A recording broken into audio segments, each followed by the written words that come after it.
Malam itu, udara di pasar tradisional Desa Sukamukti terasa agak aneh. Angin berhembus pelan, membawa bau campuran antara tanah basah, sayur-sayuran, dan amis daging yang masih menempel di meja para pedagang. Jam di ponsel Rina menunjukkan hampir jam 11 malam. Tapi anehnya, pasar itu masih ramai sekali. Seolah-olah pasar kecil di desa itu nggak pernah kenal kata tidur.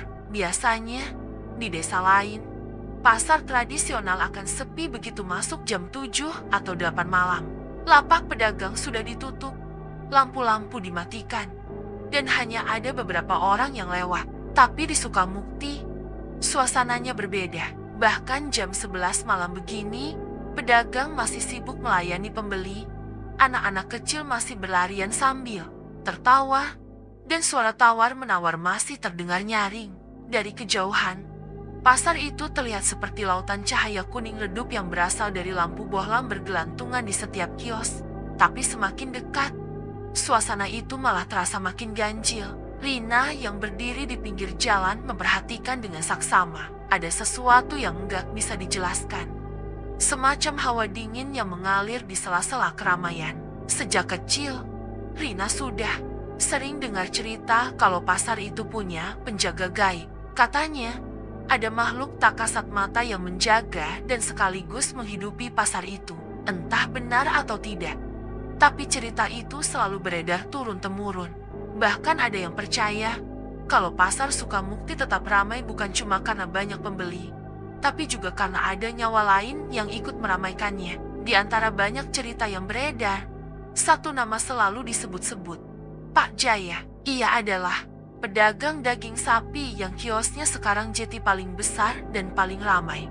Padahal dulu, semua orang tahu, ia hanyalah penjual kecil dengan meja seadanya. Dagangannya sedikit, dan seringkali nggak habis terjual sampai sore. Tapi entah kenapa, dalam waktu singkat, usahanya berkembang pesat. Kiosnya sekarang punya meja panjang dari baja, ada lemari pendingin yang jarang dipunya pedagang desa, dan lampunya terang benderang. Setiap hari, pembeli selalu mengerubungi kiosnya, bahkan rela antre panjang. Orang-orang desa sering berbisik-bisik heran, bagaimana bisa seseorang yang dulu hidup pas-pasan, kini bisa punya kios sebesar itu. Dagangan laris manis, bahkan kabarnya, ia sudah punya 2 mobil mewah yang sering diparkir di depan rumahnya. Rina, yang sering bantu ibunya jualan sayur di pasar, tahu betul perubahan itu. Ibunya kadang juga ikut membicarakan hal itu sambil merapikan ikatan kangkung. Cepet banget ya, kaya raya, nggak masuk akal. Padahal setahuku, dulunya dia sering ngeluh nggak punya uang buat bayar sekolah anaknya. Sekarang malah bisa beli mobil. Begitu kata ibunya suatu kali. Namun, setiap kali pembicaraan soal Pak Jaya makin jauh, ibunya selalu menutup mulut rapat-rapat. Sudahlah, jangan kepo. Urusan orang kita nggak usah ikut campur. Lagian, katanya ada hubungannya sama hal-hal yang enggak kelihatan, ucap ibunya dengan nada serius, sambil melirik kanan kiri seolah takut ada yang mendengar. Konon, tiap malam Jumat, Pak Jaya selalu menutup lapaknya lebih awal. Kalau pedagang lain masih sibuk membereskan dagangan, Pak Jaya sudah buru-buru mengemasi barangnya, lalu berjalan cepat menuju gudang tua di belakang pasar. Gudang itu sebenarnya bangunan kosong yang jarang dipakai. Pintu kayunya sudah lapuk, catnya mengelupas, dan di sekitarnya banyak semak tinggi yang bikin suasananya makin angker. Beberapa warga mengaku pernah mendengar suara aneh dari gudang itu. Ada yang bilang mereka dengar suara tangisan perempuan. Ada juga yang bersumpah mendengar tawa panjang menyeramkan, seolah-olah ada banyak orang di dalamnya. Tapi anehnya, setiap keesokan harinya, kios Pak Jaya selalu penuh pembeli, lebih ramai daripada kios manapun. Seakan-akan suara aneh di gudang itu adalah semacam bayaran untuk kelancaran rezekinya. Rina sendiri beberapa kali merasa bulu kuduknya berdiri setiap kali melewati belakang pasar. Ia masih ingat, suatu malam Jumat, saat ia dan temannya pulang agak larut karena habis belajar kelompok di rumah tetangga, mereka memutuskan lewat jalan pintas yang tembus ke belakang pasar. Waktu itu mereka mendengar suara perempuan menangis lirih. Temannya langsung mengajak berlari. Tapi Rina sempat menoleh sebentar. Dari kejauhan, ia melihat bayangan hitam tinggi besar berdiri diam di dekat gudang. Sejak malam itu, Rina tak pernah berani lewat jalan itu sendirian. Namun, semakin dilarang, rasa penasaran Rina justru semakin besar. Apalagi ibunya pernah berkata dengan nada tegas, "Nak, jangan pernah keluyuran malam Jumat di belakang pasar. Itu tempatnya nggak bersih, ada yang jagain. Dan kalau kamu sampai ganggu, bisa-bisa kamu nggak pulang." Kalimat itu selalu terngiang di kepala Rina. Bukannya takut, larangan itu justru jadi semacam tantangan. Ia mulai sering memperhatikan gerak-gerik Pak Jaya setiap kali ia membantu ibunya jualan. Matanya tak lepas dari kios daging itu. Kadang ia pura-pura belanja, hanya untuk melihat lebih dekat. Rina memperhatikan wajah Pak Jaya yang selalu tampak ramah ke pembeli. Tapi ada sesuatu di matanya. Tatapan itu tajam, dingin, seolah menyimpan rahasia besar yang gak boleh diketahui siapapun.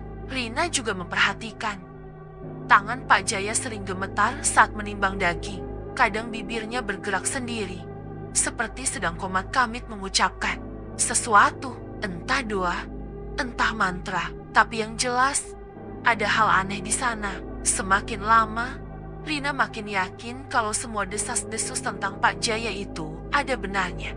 Ia bahkan pernah mendengar sendiri dari beberapa pedagang lain yang berbisik saat beristirahat di warung kopi pasar. "Aku pernah lihat sendiri. Loh, tengah malam dia masuk ke gudang itu bawa karung hitam. Besok paginya, kiosnya penuh pembeli. Kok bisa?"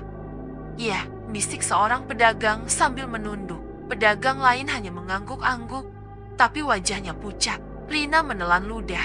Semakin banyak cerita yang ia dengar, semakin besar pula rasa penasarannya. Ia merasa harus melihat sendiri apa yang sebenarnya terjadi. Karena kalau hanya mengandalkan cerita orang, semuanya terasa setengah-setengah. Tapi tentu saja, ia juga sadar kalau itu berbahaya. Malam itu, saat berdiri di depan kios ibunya yang mulai sepi, Rina kembali menatap ke arah kios Pak Jaya. Kios itu masih ramai, meski pedagang lain sudah mulai menutup lapak. Lampu bohlam yang tergantung di atas kiosnya bersinar lebih terang daripada kios lain, seakan-akan menarik pembeli tanpa henti. Rina menarik napas panjang, hatinya berdebar kencang. Larangan ibunya terngiang lagi di kepalanya. Tapi entah kenapa, semakin ia dilarang, semakin ia ingin tahu. Dalam hati, ia berkata pelan, "Aku harus lihat dengan mataku sendiri, apa benar Pak Jaya punya perjanjian gelap itu." Dan tanpa sadar, malam itu adalah awal dari sesuatu yang akan mengubah hidupnya selamanya. Hari Kamis sore, langit desa Sukamukti mulai memerah kejinggaan.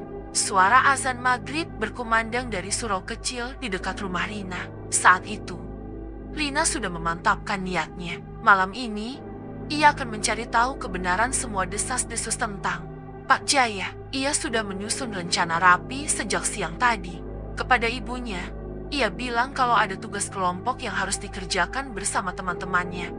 Jadi ia akan pulang lebih malam dari biasanya. Ibunya percaya begitu saja, meski sempat berpesan, "Jangan keluyuran jauh-jauh. Nak, ibu nggak enak." Hati Rina hanya mengangguk sambil tersenyum, menutupi rasa gugup yang mulai menggerayangi dadanya. Waktu berjalan pelan, dan semakin malam, semakin berdebar jantung Rina. Ia sengaja berangkat ke pasar sekitar jam 9 malam. Pasar saat itu masih ramai. Seperti biasanya, pedagang sayur masih sibuk menimbang. Pembeli mondar-mandir, dan suara orang bercakap-cakap bercampur dengan teriakan khas orang tawar-menawar. Rina pura-pura membantu ibunya sebentar, padahal dalam hati ia sudah tidak sabar menunggu saat kios-kios mulai tutup. Setiap beberapa menit, matanya tak lepas dari kios Pak Jaya. Dari kejauhan, ia memperhatikan pria itu yang sibuk menebas daging dengan golok besar. Suara goloknya terdengar jelas. Plak, plak, plak, seperti sedang membelah sesuatu yang keras. Pembeli di kios itu terus berdatangan. Antrian panjang seolah tak ada habisnya. Sementara kios pedagang lain satu persatu mulai sepi. Jam menunjukkan pukul 10:30. Pasar mulai berangsur tenang. Lampu bohlam yang tergantung di beberapa kios berayun pelan ditiup angin, menciptakan bayangan yang bergerak-gerak menyeramkan. Pedagang pakaian sudah mengemasi dagangannya, pedagang sayur menutup terpal, dan beberapa kios sudah gelap. Tapi kios Pak Jaya masih saja ramai. Pembeli seperti tak pernah surut. Rina memperhatikan wajahnya dari jauh. Senyumnya lebar, tapi mata itu tampak berbeda. Ada tatapan tajam, dingin, seperti sedang menghitung satu persatu orang yang datang membeli. Bukan tatapan ramah seorang pedagang, tapi tatapan yang bikin bulu kuduk berdiri. Sekitar jam 11:15. Akhirnya kios itu ditutup juga. Pak Jaya membereskan goloknya, memasukkan sesuatu ke dalam kantong hitam besar, lalu memanggulnya di bahu. Gerakannya cepat, seperti orang yang terburu-buru, tanpa menoleh ke kanan atau kiri. Ia berjalan menuju gudang tua di belakang pasar. Jantung Rina berdetak kencang. Inilah saat yang ia tunggu. Ia buru-buru berpamitan ke ibunya, bilang kalau mau mampir sebentar ke rumah teman. Ibunya sudah tidak terlalu memperhatikan karena sibuk membereskan sisa dagangan. Rina pun menyelinap pergi, mengikuti jejak Pak Jaya. Dari kejauhan, pasar yang tadi ramai kini mulai sepi. Hanya ada beberapa pedagang yang masih merapikan barang, dan sebagian besar lampu kios sudah padam. Suasana berubah drastis. Jalanan pasar yang biasanya penuh obrolan kini hanya dipenuhi suara gesekan sandal dan bunyi kain terpal dilipat. Bayangan kios tampak memanjang ke segala arah, membuat bentuk yang aneh di tanah. Rina berjalan pelan, menjaga jarak agar tidak ketahuan. Dari kejauhan, ia melihat Pak Jaya semakin menjauh, masuk ke jalan kecil di samping pasar yang menuju gudang. Angin malam tiba-tiba bertiup lebih dingin, menusuk tulang. Bau amis darah bercampur dengan aroma anyir mulai tercium lebih kuat, membuat perut Rina terasa mual. Semakin dekat dengan gudang, suasana semakin mencekam. Bangunan itu sudah tua, cat temboknya mengelupas, dan pintu kayunya penuh bercak hitam. Entah apa, sekelilingnya dipenuhi semak tinggi yang bergoyang ditiup angin, menambah kesan menyeramkan. Tiba-tiba, dari arah gudang terdengar suara. Awalnya seperti suara orang menangis lirih. Rina spontan berhenti, matanya membelalak. Suara itu makin lama makin jelas, berubah jadi tirangan panjang.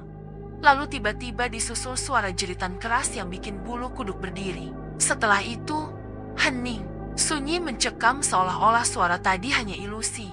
Dengan tubuh gemetar, Rina melangkah lebih dekat, bersembunyi di balik tumpukan karung bekas yang menumpuk di dekat pintu gudang. Dari celah sempit di antara kayu pintu yang lapuk, ia bisa melihat ke dalam. Dan apa yang ia lihat membuat napasnya tercekat. Pak Jaya membuka kantong hitam yang ia bawa. Dari dalamnya, ia mengeluarkan sesuatu yang berat. Rina membekap mulutnya agar tidak berteriak. Itu bukan daging biasa. Yang dikeluarkan adalah kepala kambing hitam. Matanya masih melotot, seolah baru saja dipenggal hidup-hidup. Lidahnya terjulur, darahnya masih menetes segar. Rina menahan mual. Kakinya mulai lemas. Pak Jaya meletakkan kepala kambing itu di atas meja kayu yang ada di tengah gudang. Lalu ia berlutut. Kedua tangannya bergetar, tapi wajahnya terlihat khusyuk. Bibirnya komat-kamit membaca sesuatu. Rina berusaha mendengar lebih jelas, tapi kata-kata itu bukan bahasa yang ia mengerti. Suaranya seperti mantra, pelan tapi berulang-ulang. Kadang disertai desisan yang membuat udara semakin dingin. Tiba-tiba, lampu di gudang berkedip-kedip. Bohlam tua yang menggantung di atas meja seakan kehilangan tenaga. Udara mendadak berubah, sangat dingin, menusuk sampai ke tulang. Rina merasakan napasnya keluar dalam bentuk uap putih tipis. Padahal ini bukan musim hujan. Dan di pojokan ruangan yang gelap, Rina melihat sesuatu. Awalnya hanya bayangan hitam yang samar, tapi semakin lama, bayangan itu makin jelas. Tubuh tinggi kurus, kulitnya hitam legam, seolah terbakar. Tangannya panjang menjuntai sampai menyentuh lantai. Matanya menyala merah terang, seperti bara api. Suara berat yang bergema membuat seluruh tubuh Rina bergetar. Sudah siap tumbalnya. Suara itu terdengar jelas, seperti keluar dari dalam tanah. Pak Jaya menunduk dalam-dalam, suaranya bergetar, Sudah, Tuan. Malam ini saya persembahkan tumbal agar dagangan saya tetap laris. Rina hampir menjerit. Jadi benar. Semua cerita itu nyata. Ia tak sedang mendengar gosip kosong, melainkan melihat sendiri dengan matanya. Keringat dingin mengalir di pelipisnya, meski udara sangat dingin. Tangannya menempel ke mulut, menahan suara. Jantungnya berdetak keras. Begitu keras sampai ia takut itu terdengar oleh makhluk di dalam gudang. Sosok hitam itu melangkah mendekati meja. Suara langkahnya berat, seperti kayu yang dipukul dari dalam bumi. Ia menunduk, menatap kepala kambing itu, lalu menjilatnya dengan lidah panjang berwarna gelap. Dalam sekejap, kepala kambing itu lenyap, hanya menyisakan darah yang mengalir deras ke lantai. Bau amisnya semakin menusuk. Rina menutup mata sejenak, berharap semua itu hanya mimpi buruk. Tapi suara berat itu kembali terdengar, membuatnya membuka mata lagi dengan gemetar. Ingat, waktumu hampir habis. Hewan saja tidak cukup. Perjanjian kita menuntut lebih dari sekadar darah kambing. Kau harus bersiap menyerahkan sesuatu yang lebih berharga. Pak Jaya terdiam. Tubuhnya bergetar hebat. Ia menunduk semakin rendah. Suaranya lirih, hampir seperti orang memohon. Saya mengerti, Tuan. Tolong, jangan ambil keluarga saya. Ambil apa saja, asal jangan mereka. Sosok itu tertawa keras. Tawa panjangnya membuat bulu kuduk Rina semakin berdiri. Suaranya memantul ke seluruh ruangan, membuat kepala Rina terasa pening. Di balik celah pintu, Rina menggigil. Ia tahu ia tak boleh ketahuan. Tapi sialnya, lantai kayu tempat ia berdiri berderit pelan saat ia bergeser. Suara kecil itu terdengar jelas di tengah kesunyian mencekam. Pak Jaya spontan menoleh. Sosok hitam itu juga ikut menatap ke arah pintu. Dua mata merah menyala langsung mengarah tepat ke celah tempat Rina bersembunyi. Ada yang mengintai. Suara itu bergema panjang, menusuk langsung ke hati Rina. Bayangan hitam itu semakin jelas. Dari celah pintu kayu yang lapuk, Rina melihat sosok menyerupai manusia. Tapi bentuknya sama sekali tidak wajar. Tubuhnya kurus tinggi menjulang, hampir menyentuh atap gudang. Kulitnya hitam legam, seolah hangus, terbakar, dan tangannya panjang menjuntai sampai ke lantai dengan jari-jari yang seperti cakar tajam. Matanya menyala merah menyilaukan, memancarkan hawa panas yang anehnya membuat udara di sekitar menjadi semakin dingin. Suara berat keluar dari mulutnya, bergaung ke seluruh ruangan hingga jantung Rina serasa mau meledak. Sudah siap tumbalnya. Suara itu bergema dalam, seperti keluar dari perut bumi. Pak Jaya yang berlutut di depan meja kayu menunduk semakin dalam. Wajahnya pucat pasi, tubuhnya bergetar. Sudah, Tuan, malam ini saya persembahkan tumbal agar dagangan saya tetap laris. Seketika, sosok hitam itu tertawa keras. Tawa panjangnya begitu mengerikan, seperti suara besi beradu bercampur dengan jeritan orang. Suara itu menggema ke setiap sudut gudang, membuat telinga Rina terasa panas. Kepalanya berdenyut seperti dipukul berkali-kali. Bagus, ucap sosok itu. Suaranya berat dan menusuk. Tapi ingat, sebentar lagi giliranmu. Perjanjian ini tidak selamanya. Kau tidak bisa terus menipu waktu. Kau harus menyerahkan lebih dari sekadar hewan. Pak Jaya tersentak. Tubuhnya makin gemetar. Keringat bercucuran di wajahnya meski udara menusuk dingin. Ia mengangkat wajahnya sedikit. Suaranya serak, penuh ketakutan. Saya mengerti, Tuan. Saya mohon, jangan keluarga saya. Ambil apa saja. Tapi jangan mereka. Jangan ganggu mereka. Sosok itu mendengus, kemudian melangkah mendekat ke meja. Suara langkahnya seperti hentakan berat, meski kakinya tak sepenuhnya menyentuh tanah. Dari mulutnya keluar uap hitam pekat, membuat ruangan itu semakin sesak. Ia menunduk menatap kepala kambing hitam yang diletakkan di meja. Lidah panjang berwarna gelap menjulur keluar dari mulutnya, menjilat kepala itu dengan sekali sentuhan. Dalam sekejap, kepala kambing itu lenyap, seperti terserap ke dalam tubuh makhluk itu. Hanya menyisakan darah segar yang langsung mengalir deras ke lantai, menetes dan merembes hingga ke sela-sela papan kayu. Bau amisnya semakin tajam, menusuk hidung. membuat perut Rina mual hampir muntah. Rina menutup mulutnya rapat-rapat dengan tangan, menahan agar tidak mengeluarkan suara sedikit pun. Matanya panas karena air mata mulai menetes tanpa sadar. Ia nyaris menjerit melihat pemandangan itu. Tapi keberanian terakhirnya menahan dirinya untuk tetap diam. Ia tahu, kalau sampai bersuara, maka habislah dirinya. Namun, kesialan datang begitu saja. Lantai kayu tempat Rina berdiri tiba-tiba berderit pelan. Mungkin karena beban tubuhnya bergeser sedikit. Suara kecil itu terasa begitu nyaring di tengah keheningan menyeramkan itu. Pak Jaya sontak menoleh. Matanya membelalak penuh kaget. Sosok hitam itu juga langsung berhenti bergerak. Lehernya menoleh perlahan dengan gerakan patah-patah, hingga akhirnya kedua mata merah menyala itu menatap tepat ke arah celah pintu tempat Rina bersembunyi. Ada yang mengintai. Suara berat itu kembali bergema. Kali ini lebih dalam, lebih menusuk. Rina membeku di tempatnya. Tubuhnya kaku. Jantungnya berdegup kencang sampai ia merasa suaranya terdengar jelas ke seluruh ruangan. Kedua kakinya gemetar hebat, seolah sudah kehilangan tenaga.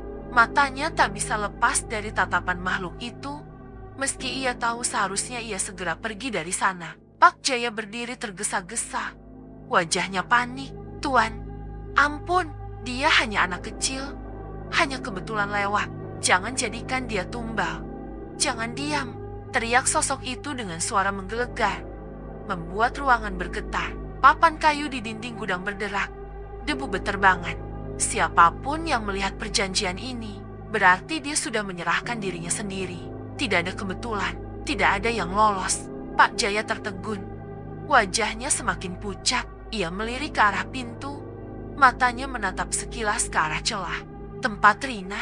Wajahnya penuh kebingungan, antara ingin melindungi atau justru takut ikut terserat. Rina akhirnya berhasil menggerakkan kakinya sedikit, mundur pelan.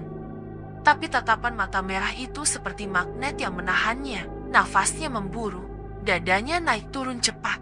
Ia ingin lari, tapi tubuhnya seperti dipaku ke tanah. Sosok itu melangkah perlahan mendekati pintu. Setiap langkahnya membuat lantai bergetar. Bayangannya semakin besar, memenuhi ruangan, sampai akhirnya ujung tangannya yang panjang mulai menyentuh daun pintu kayu. Suara gesekan kayu dengan kuku panjang itu membuat gigi Rina gemeretak. Manusia yang berani mengintip perjanjian gelap akan jadi bagian dari perjanjian itu, bisiknya. Kali ini lebih pelan, tapi justru lebih menakutkan. Pak Jaya berusaha membelah. "Tuan, tolong, kalau dia terbawa, semuanya akan ketahuan. Orang-orang akan tahu perjanjian kita." Suaranya lirih, putus asa. Sosok itu berhenti sejenak, lalu menoleh ke Pak Jaya. "Justru itu tugasmu. Kau yang harus memastikan dia tidak bercerita pada siapapun. Kalau tidak, kau yang akan menggantikannya." Pak Jaya terdiam. Wajahnya berubah jadi ketakutan bercampur pasrah. Tubuhnya seperti kehilangan tenaga. Di luar pintu, Rina menahan tangis. Ia tahu dirinya sudah ketahuan. Ia tahu sebentar lagi sesuatu akan terjadi. Bayangan hitam itu semakin dekat, dan tatapan mata merah menyala itu seolah menembus hatinya. Mengikatnya, membuat tubuhnya membeku tak bisa berbuat apa-apa. Malam itu, di dalam gudang pasar tua, perjanjian gelap yang selama ini hanya jadi desas-desus di telinga orang-orang desa, kini nyata di depan mata Rina, dan ia sadar keberadaannya di sana bisa jadi adalah kesalahan terbesar dalam hidupnya. Suara berat itu kembali terdengar. Kali ini lebih pelan, tapi setiap katanya menancap dalam di kepala Rina. Tumbal baru sudah datang dengan sendirinya. Rina ingin lari, tapi kakinya benar-benar tak bisa digerakkan. Napasnya tercekat, tangisnya tertahan di tenggorokan. Ia tahu hanya keajaiban yang bisa menyelamatkannya malam itu. Malam itu udara masih dingin, menusuk tulang, seolah angin membawa bisikan dari tempat gelap yang tak terlihat mata manusia. Rina berlari sekencang-kencangnya meninggalkan pasar. Kakinya goyah, napasnya memburu, dan jantungnya berdetak tidak karuan. Suara langkah berat yang membuntuti tadi masih terngiang di telinganya, meski saat menoleh ke belakang. Tak ada siapa-siapa, gelap, hanya lampu jalan yang redup dan bayangan pohon pisang yang bergerak pelan diterpa angin. Sesampainya di rumah, tubuh Rina ambruk begitu saja di pangkuan ibunya.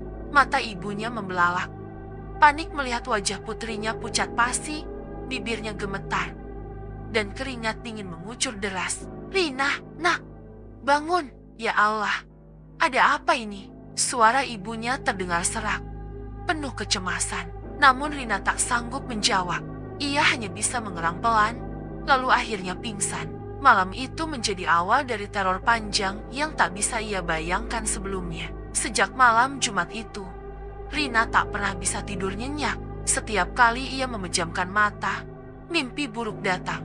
Silih berganti, ia melihat bayangan hitam tinggi besar dengan mata merah menyala, berdiri di pojok kamarnya, hanya diam, menatapnya. Kadang terdengar suara tawa serak yang menggema, membuat telinganya berdengung. Kadang ia bermimpi berjalan di pasar, tapi kios-kios kosong.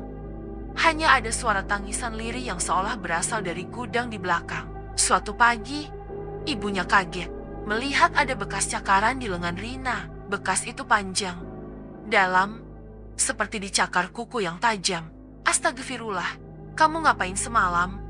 "Nak, kok bisa ada luka begini?" tanya ibunya. Wajahnya pucat. Rina hanya menggeleng, air matanya mengalir. Ia sendiri tidak tahu bagaimana bisa ada luka itu. Yang ia ingat, dalam mimpi ia berusaha melawan sosok hitam yang berusaha meraih tangannya. Sementara itu, desa mulai digemparkan dengan kabar lain. Kios Pak Jaya, pedagang daging yang paling terkenal di pasar, tiba-tiba ditutup beberapa hari. Orang-orang mulai berbisik. Ada yang bilang ia sakit keras, tubuhnya lemah, wajahnya pucat seperti mayat. Ada juga yang bersumpah melihat wajah Pak Jaya berubah aneh. Matanya cekung, kulitnya menghitam seperti terbakar, dan suaranya bukan lagi seperti manusia. Beberapa orang yang lewat dekat pasar mengaku mendengar suara tangisan dari gudang belakang. Tangisan itu panjang, memilukan, seolah seseorang sedang merintih kesakitan. Tapi anehnya, suara itu selalu muncul tepat di malam Jumat, ketika udara desa makin dingin dan suasana sepi begitu menakutkan. Rina semakin merasa dirinya dalam bahaya. Setiap kali malam Jumat mendekat, mimpi buruknya semakin jelas. Sosok hitam itu selalu mendekat. Mulutnya yang menganga semakin besar, dan suara beratnya berulang kali mengucapkan kata-kata yang sama. "Bagus, tumbal baru, manusia lebih berharga." Kata-kata itu membuat Rina hampir gila. Seolah ia memang sudah dipilih sebagai pengganti kambing-kambing yang biasa dijadikan persembahan. Pernah sekali, ia mencoba bercerita kepada ibunya, tapi sang ibu langsung menutup mulutnya dengan panik. "Nak, jangan sembarangan ngomong hal begitu, ini desa. Lidah orang banyak, bahaya kalau sampai tersebar. Lebih baik kamu diam. Jangan kepo lagi. Apa yang kamu lihat biar jadi urusan mereka. Jangan campuri." Suara ibunya bergetar, seakan ia sendiri tahu lebih banyak daripada yang ia mau ceritakan. Rina semakin gelisah. Ia merasa hidupnya diawasi, bukan hanya di malam hari, tapi juga siang bolong. Kadang saat ia berjalan ke pasar untuk membantu ibunya, ia merasakan ada mata yang menatapnya dari jauh. Saat ia menoleh, tak ada siapa-siapa, tapi bulu kudungnya selalu berdiri. Malam Jumat berikutnya, ia mencoba melawan rasa takutnya, tapi bukannya lega. Ia malah kembali dihantui lebih parah. Sekitar pukul 2 dini hari, ia terbangun karena mendengar suara berisik di dapur. Suara seperti piring jatuh dan pecah. Dengan tubuh gemetar, ia memberanikan diri turun dari ranjang, menyalakan lampu, lalu melangkah perlahan ke arah dapur. Saat ia membuka pintu, dapur kosong, tak ada apa-apa. Tapi tiba-tiba, ia melihat bayangan hitam bergerak cepat di dinding, lalu lenyap. Ia menelan ludah. Jantungnya hampir meloncat keluar. Begitu menoleh ke meja dapur, matanya membelalak. Di atas meja ada kepala kambing hitam dengan mata melotot, persis seperti yang ia lihat di gudang pasar malam itu. Kepalanya masih meneteskan darah segar yang mengalir ke lantai, membentuk genangan merah pekat. Rina menjerit sekuat tenaga. Jeritan itu membuat ibunya berlari ke dapur. Namun anehnya, Saat ibunya datang, kepala kambing itu sudah tidak ada. Yang tersisa hanya meja kosong, bersih tanpa noda. "Rina, kamu ini kenapa sih? Jangan bikin kaget orang tengah malam begini," bentak ibunya. Tapi Rina hanya bisa terisak. Tubuhnya gemetar. Kakinya lemas tak mampu berdiri. Sejak kejadian itu, ia sadar kalau dirinya benar-benar sudah menjadi incaran. Sosok hitam itu tidak hanya sekadar muncul di gudang, tapi sudah mengikuti ke rumahnya. Mungkin benar kata-katanya waktu itu, ada tumbal baru, dan ia adalah orang yang terpilih. Desa Sukamukti makin lama makin dipenuhi rasa takut. Warga enggan keluar rumah kalau malam Jumat. Pasar pun semakin terasa angker. Orang-orang hanya bisa berbisik, berdoa, berharap mereka tidak ikut terseret dalam perjanjian gelap itu. Dan di antara semua bisik-bisik itu, satu hal yang paling menyeramkan adalah kabar terakhir tentang Pak Jaya. Katanya, wajahnya sudah tidak seperti manusia lagi. Tubuhnya kurus, kulitnya hitam melepuh, matanya merah, dan ia hanya bisa berdiam di rumah, mengurung diri. Tapi yang paling menakutkan, beberapa orang mengaku melihat Pak Jaya berjalan di sekitar gudang pasar tengah malam. Tidak seperti orang sakit, melainkan seperti bayangan, sesuatu yang bukan lagi manusia. Malam Jumat kembali datang. Rina hanya bisa duduk di ranjang, menatap kosong ke arah jendela. Ia tahu waktunya semakin dekat, karena suara tawa itu sudah kembali terdengar, menggema di telinganya meski ia belum tidur. Tawa yang sama, berat, serak, membuat darahnya membeku. Dan malam itu, semua orang desa kembali mendengar tangisan dari gudang pasar. Tangisan yang lebih jelas, lebih panjang, lebih memilukan. Tak ada yang berani mendekat, karena mereka semua tahu perjanjian gelap itu belum selesai. Masih ada tumbal yang harus dibayar. Dan kali ini, semua tanda mengarah pada satu nama, Rina. Apakah ia akan selamat, atau justru benar-benar menjadi tumbal baru dalam perjanjian yang mengerikan itu? Tak ada yang tahu. Yang pasti, sejak saat itu, tidak ada satupun warga berani kepo tentang apa yang terjadi di pasar. Karena semua sadar, sekali ikut campur, bisa jadi giliran mereka berikutnya.